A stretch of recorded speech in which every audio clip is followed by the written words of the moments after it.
The skull in the stone, unearthing the ancient guardian of Petralona, deep within the limestone cliffs of northern Greece. In the chill silence of a cave long sealed from the world, something ancient waited. It was the winter of 1959, when a villager named Philippos Chatsaridis wandered the slopes near the village of Petralona searching for a spring. What he found instead was a small, jagged opening in the rock, a crack in the mountain that exhaled a cold, damp breath. He pushed through the narrow passage, his lantern cutting through the blackness, and entered a chamber unlike anything he had ever seen. The air shimmered with droplets. Stalactites hung like frozen daggers from the ceiling, their tips glistening in the flickering light. Stalagmites rose like sentinels from the ground, forming a stone forest that seemed alive. And then he saw it, something half buried in the glittering calcite wall. A skull, pale and perfect, fused into the rock itself. It stared out with empty sockets, its jaw locked in eternal silence, its surface glistening as though the cave had tried to swallow it whole. The villager backed away, certain he had stumbled upon the remains of something sacred, or cursed. When archaeologists arrived, they realized immediately that this was no ordinary fossil. The cave, later named the Petralona Cave, was a time capsule of the Pleistocene, a world of prehistoric animals, sediment, and bone sealed beneath layers of crystallized minerals. The skull was embedded deep within the wall, its surface encased in calcite, a mineral that forms slowly, millimeter by millimeter, over thousands of years. Removing it without damage would take months. When the skull was finally freed from its crystalline prison, scientists were astonished. Its features were unmistakably human, but not quite. The shape of the brow ridge, the slope of the forehead, the curve of the jaw, none matched the anatomy of Homo sapiens, nor did it perfectly align with Neanderthals. The skull appeared to be from something older, stranger, and yet eerily familiar. A forgotten ancestor caught halfway between the primitive and the modern. The first scientist to study it closely, Dr. Aris Poulianos, an anthropologist and member of the International Anthropological Association, made a bold claim. This skull represented a form of early human that predated Neanderthals, perhaps one of the earliest Europeans. Poulianos proposed an age of around 700,000 years, arguing that the skull's morphology was unlike anything in known evolutionary charts. His announcement sent shockwaves through the scientific world, but controversy soon followed. Other researchers, using older dating techniques, placed the fossil at only 170,000 years, making it far too young to be a separate species. The debate grew fierce. Was this truly one of humanity's earliest ancestors, or just a misdated Neanderthal with unusual features? For decades, the Petralona Skull sat at the center of this academic tug-of-war. The problem was simple yet maddening: the skull could not be dated directly. The calcite encasing it contained no organic matter, and without carbon, traditional radiocarbon dating was impossible. Scientists were forced to rely on indirect methods, measuring the mineral layers, comparing fossilized fauna from nearby sediments, or analyzing the cave's microclimate.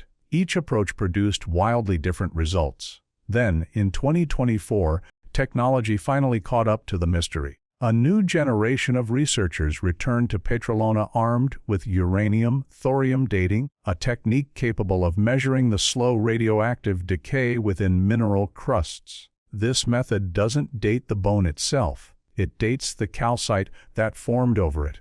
And what it revealed changed everything. The calcite around the skull was found to be at least 277,000 years old, meaning the skull trapped within was even older. Roughly 300,000 years, possibly more.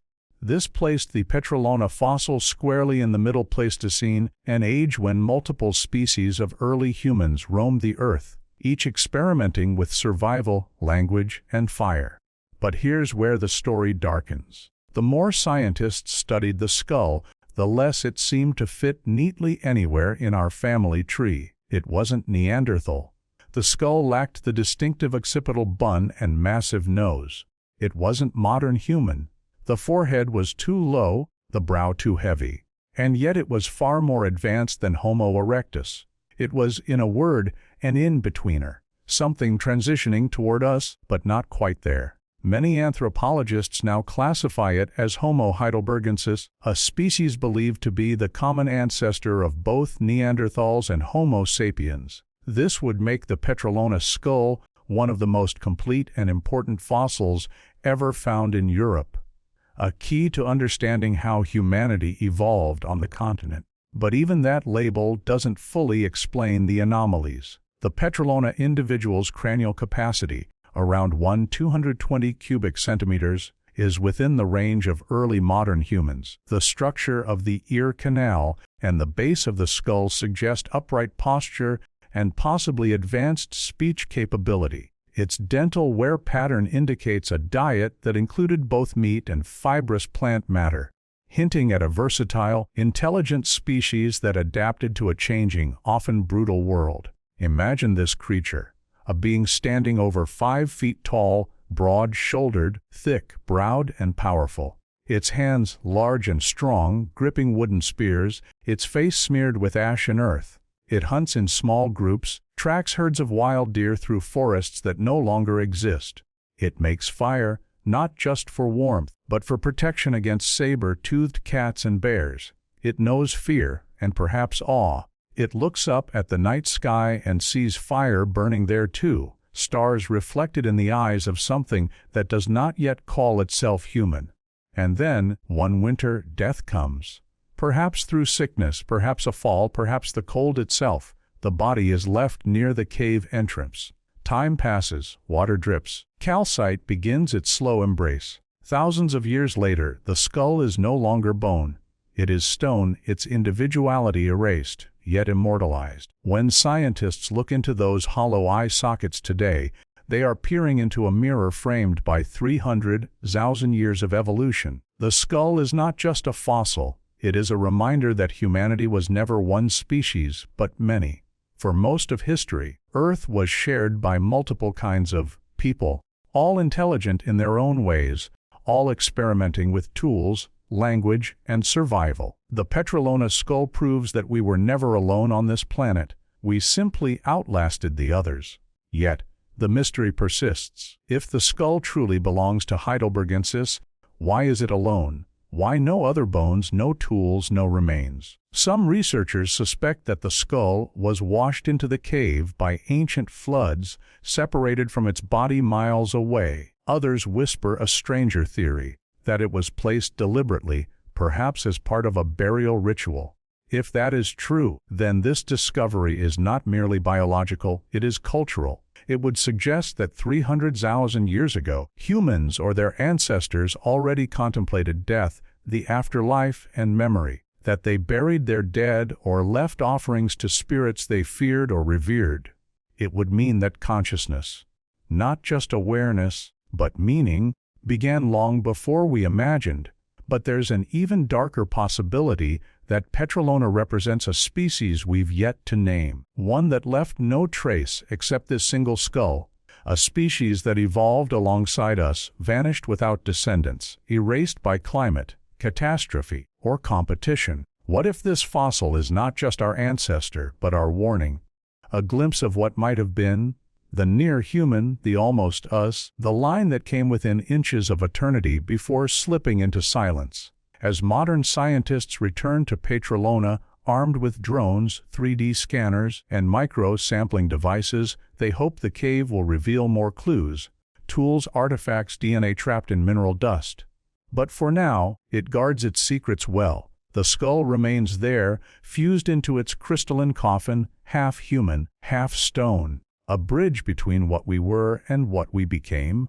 Look at it long enough, and you begin to understand something profound. The distance between them and us is not as vast as we'd like to believe. The line dividing, primitive, from modern, is fragile, as thin as the calcite that once hid this ancient face from view. And perhaps that's the real revelation of Petralona, that every human face, yours, mine, ours, carries the shadow of those who came before. Their eyes stare out from museum glass, but also from our own reflections.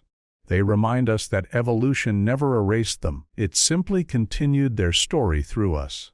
The skull in the stone does not belong to a stranger. It belongs to a forgotten chapter of ourselves, one that still watches, silently, from the depths of the earth. Shadows of the ancestors, the web of forgotten humanity. When the Petralona skull was finally freed from its calcite tomb, the world expected a simple answer.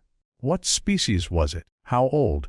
Where did it fit on the human timeline? But instead of clarity, the discovery opened a chasm, a window into an era when humanity was not one species but many, when the earth was shared by cousins, rivals, and shadows of ourselves. To understand what Petralona truly means, we must first step back to a time when evolution's script was still being written in parallel, when Homo sapiens had not yet appeared, and the continents echoed with a chorus of different kinds of humans, each believing, perhaps, that they were alone. Imagine the world 300,000 years ago, during the Middle Pleistocene.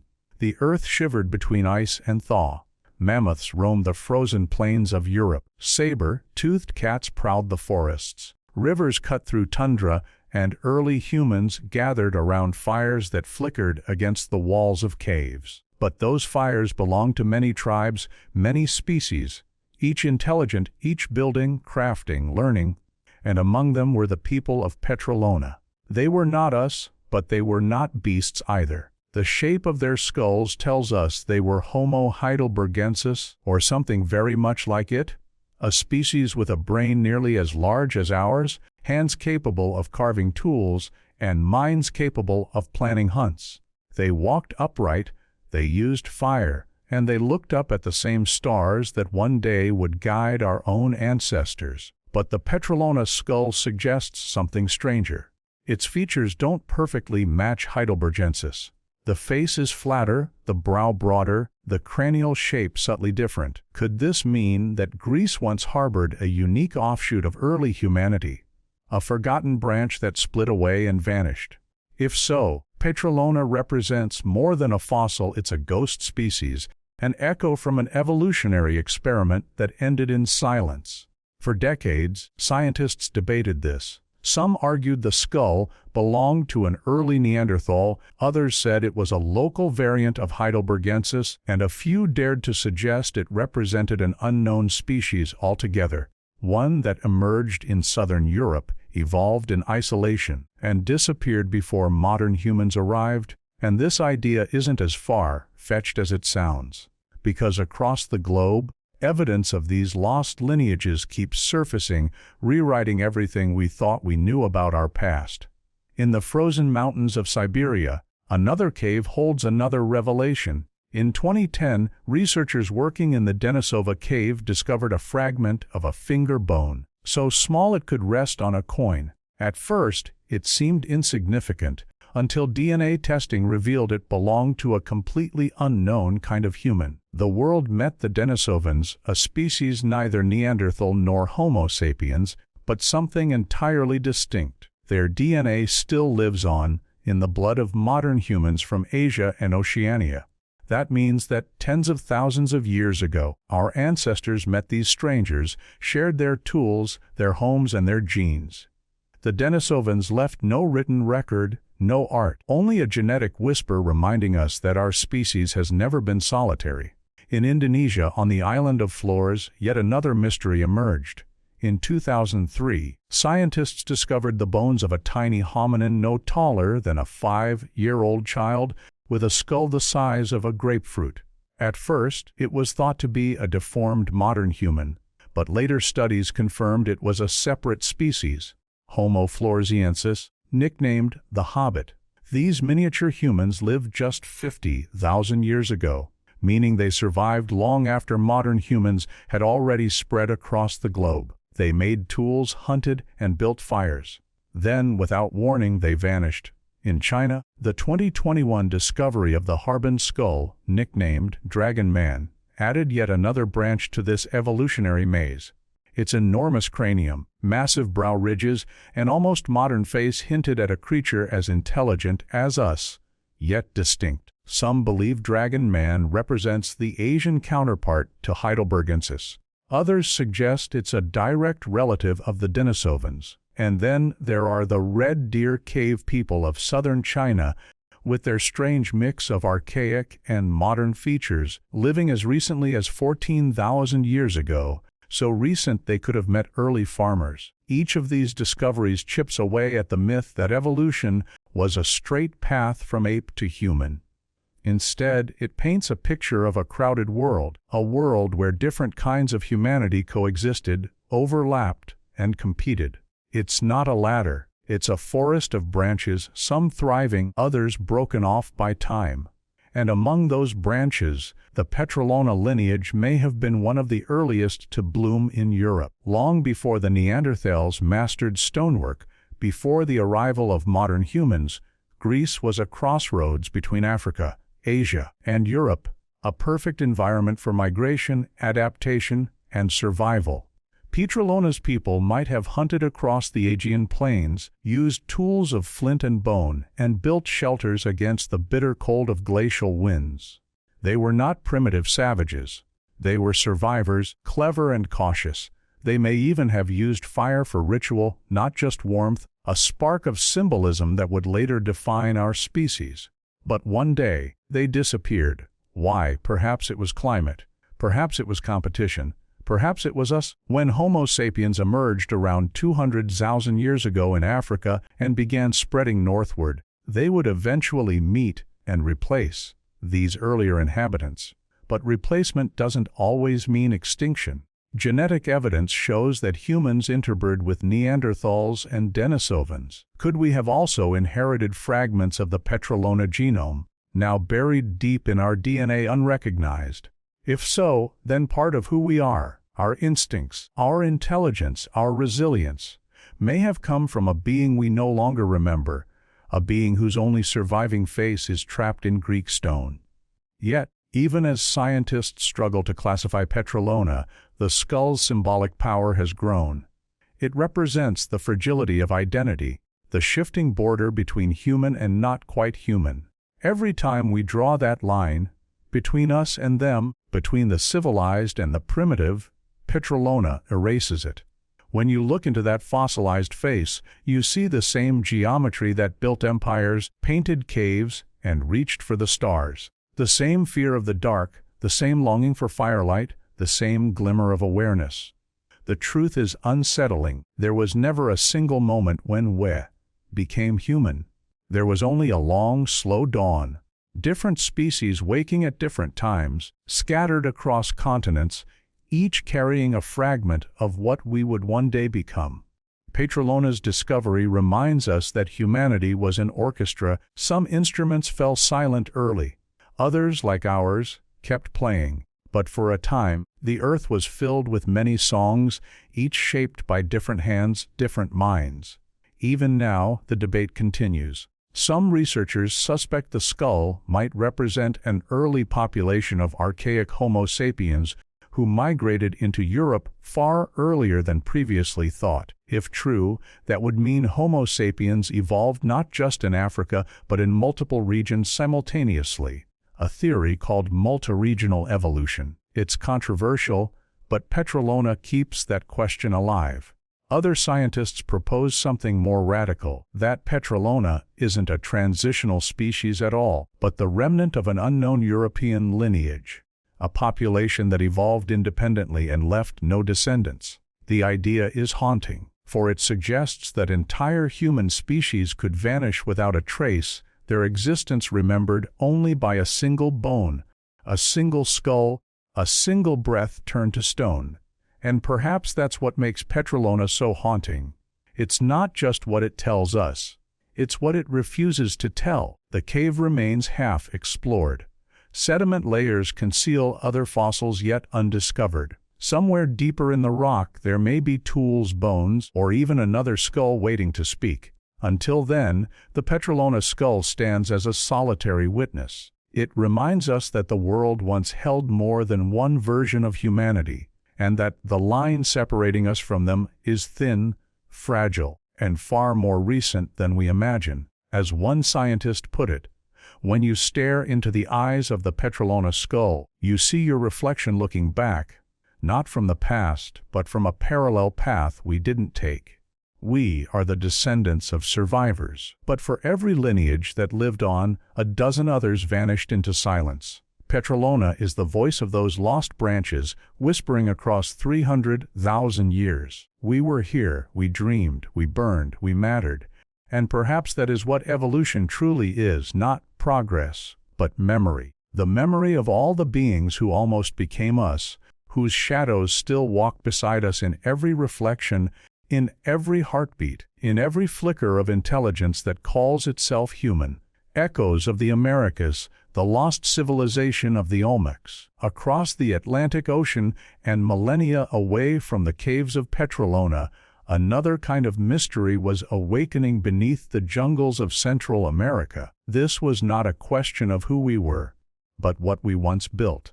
While Europe debated fossils of forgotten humans, explorers in the Americas began uncovering monuments so massive and refined that even in ruin they seemed impossible. Monoliths of basalt, heads taller than men, cities swallowed by vines. Long before the rise of the Aztecs or the Maya, another civilization had ruled these lands, one that scholars would later call the Olmecs, the mother culture of Mesoamerica. They appeared suddenly around 1500 BCE, with no known predecessors, no clear migration trail, and a mastery of art, architecture, and astronomy that seemed to emerge from nowhere.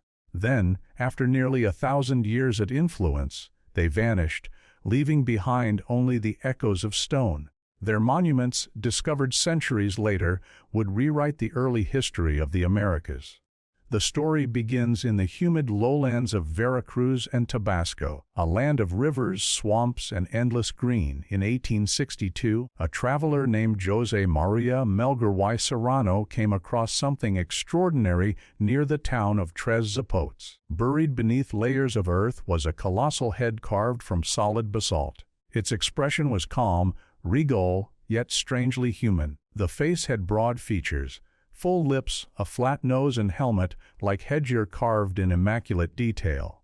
Serrano was stunned. He described it as Ethiopian in character, reflecting the biases of his era, when the world struggled to imagine that such advanced artistry could exist in ancient America. But Serrano's find was only the beginning. In the decades that followed, explorers unearthed more colossal heads, some over 9 feet tall, and weighing 40 to 50 tons. There were no inscriptions, no written language, no explanation. The faces were unique, each different, as though portraits of real individuals, perhaps rulers or gods. And surrounding them were traces of a vanished city, platforms, temples, and drainage canals, signs of urban planning and engineering centuries ahead of their time. Archaeologists were bewildered. Who were these people who carved giants out of mountains? Where had they come from? And why had they disappeared? The civilization became known as the Olmecs, a name derived from the Aztec word for rubber people. Though the Olmecs predated the Aztecs by thousands of years, they lived, traded, and built in an age when much of the world was still tribal, and yet they engineered cities aligned with the stars. Their culture spread across Mesoamerica, influencing everything that came after, from the Mayan calendar to the Aztec gods. And still, we have never found an Olmec tomb, never discovered a royal skeleton, never uncovered a single definitive text in their own language. Only stone, silent but eloquent. By the early 1900s, curiosity about the Olmecs had grown into obsession.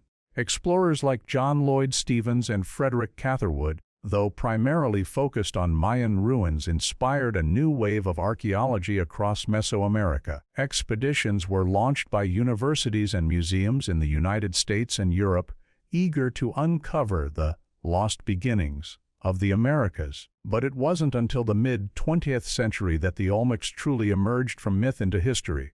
In 1939, the Smithsonian Institution funded an expedition led by Matthew Stirling, a man who would become the father of Olmec archaeology. Stirling and his team hacked through the jungle of San Lorenzo Tenochtitlan, uncovering vast earthen mounds, jade figurines, and multiple colossal heads lying half buried in the mud.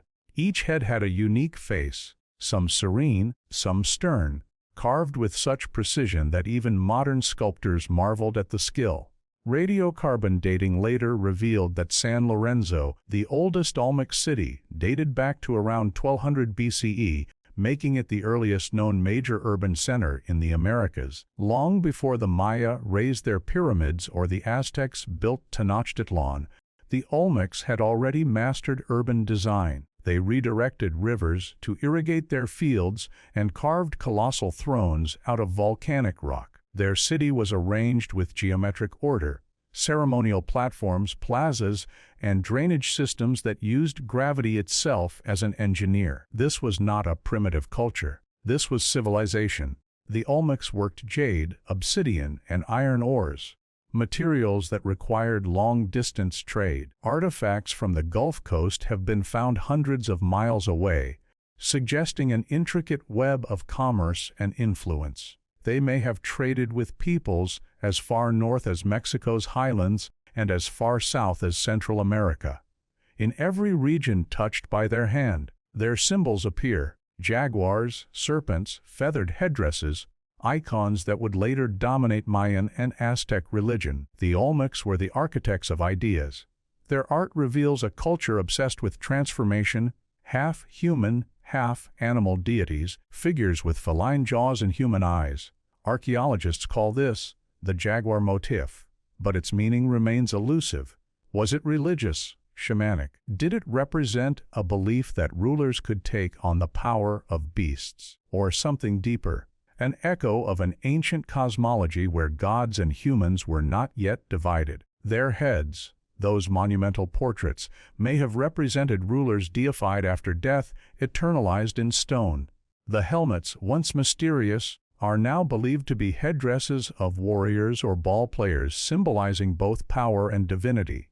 And yet, no matter how much we learn, the faces remain enigmatic, their eyes forever watching, their purpose forever uncertain. At La Venta, another Olmec capital flourishing between 900 and 400 BCE, the scale of their ambition reached new heights. Here stood a pyramid over 30 meters tall, constructed not of stone but of clay, an engineering marvel aligned precisely with the heavens. Surrounding it were ceremonial complexes, altars carved with scenes of myth and kingship, and serpentine mosaics made from thousands of greenstone tiles buried beneath the earth. Offerings meant for gods we can no longer name. Archaeologists discovered that La Venta's layout was aligned with celestial events, solstices, equinoxes, and the movements of the Milky Way. It was a city built as a cosmic map connecting earth, sky, and the underworld. Later civilizations, the Zapotecs, the Maya, the Toltecs, and the Aztecs,